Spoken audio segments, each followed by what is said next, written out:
So it's a bit of a gloomy and rainy day today, but it's perfect, cozy weather for reading. But it's very unusual this time of year. This summer has been so unpredictable. One day it's skyrocketing into the 40s and ridiculously hot. The next it's cold and you're putting on a jumper like it's winter. It's not unusual for Melbourne experiencing all 4 seasons in a day, but if you know, you know. But it does feel more than ever like we're going from one extreme to the other. But on a brighter note, I got my cup of tea with me. And let's just have a chat about cozy fantasy, one of my new favourite fantasy subgenres. And it's often categorised by low stakes and comforting tales with a thematic focus on relationships, community, and even personal growth. It has cozy settings and overall feels wholesome in nature. You won't find big epic battles here, but it's enjoyable nonetheless with its smaller, self-contained narratives that can't help but leave you feeling a little warm and fuzzy inside. And sometimes we just need a good comfort book, and that's what this genre is all about. What I love the most is how approachable and easy to read they are. Anyone could pick these up and enjoy them. The one element I don't think gets talked enough about is the benefits of this type of narrative, especially in regard to mental health. It can become a quiet retreat and relief from the stress of life, escaping into a whimsical, magical world. I was reading these books during a time when I was honestly struggling with my mental health, and as a result, was finding it difficult to read, not from a lack of desire or motivation, but because I just couldn't focus and wasn't enjoying the big sprawling world building of traditional fantasy that I had always loved and had always offered me escape and entertainment in the past.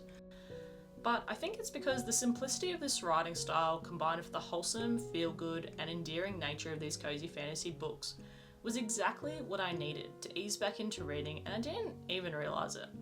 I just picked these up on a whim, and they hit so much deeper than I was ever expecting. I think this style of fantasy is the perfect palate cleanser between heavier reads, taking breaks while reading a longer series, or just getting out of a slump. But it can also be surprisingly uplifting when you're feeling a little down in the dumps. At least it was for me. So that brings me to my most recent read, Emily Wilde's Compendium of Lost Tales. Obviously, the last book in this fantastic trilogy. I had been waiting for the paperback to release so they would all match the rest of my set.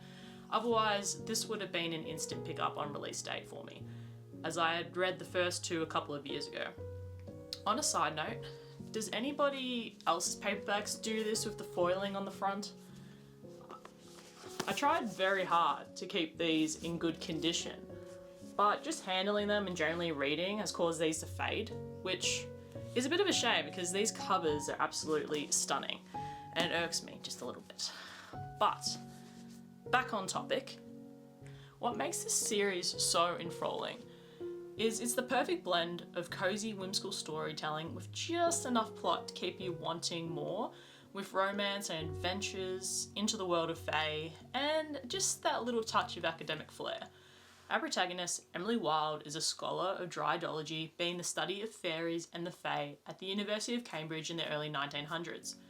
These books are initially her going on expeditions to complete her research to write her academic books and papers on the Fae.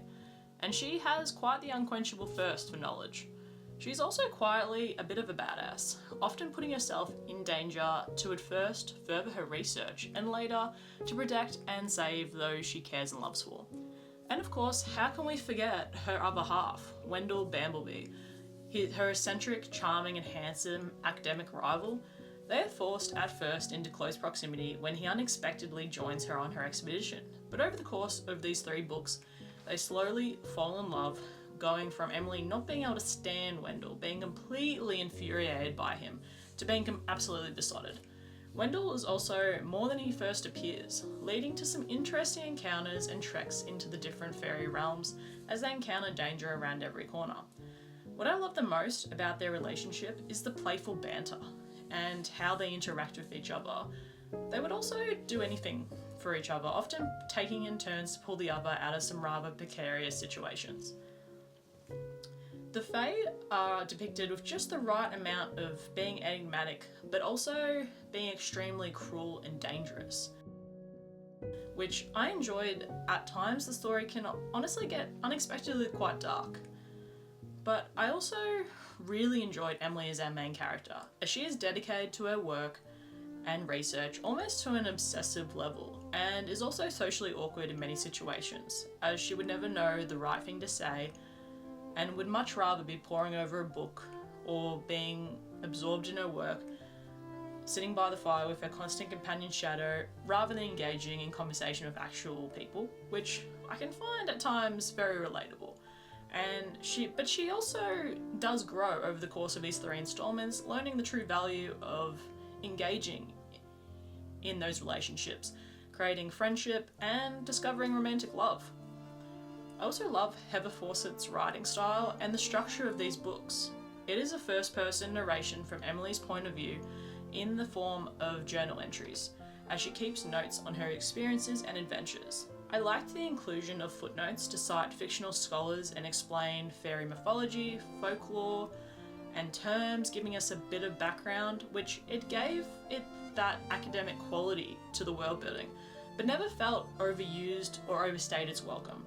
Just enough to make it feel like you're reading a mixture between a personal diary and a field journal. The chapters are short and sharp, which I really enjoyed, making it a breeze to speed through, and I managed to finish these books in just a matter of days when I did read them originally. Overall, it's pretty safe to say that I love these books. It's a fun and enchanting adventure with just enough of danger and romance, but that romance is, at its core, so wholesome. Each book ups the stakes of the last, driving the plot forward as we follow Emily and Wendell's journey through the fairy realms. The perfect book to cozy up with. So, hopefully I have convinced you to try cozy fantasy if you haven't, and if you have, let me know your recommendations down in the comments and what it is you love the most about cozy fantasy. Thank you so much for watching. For anyone that's made it to the end of this video, I really appreciate it, and I'll catch you next time.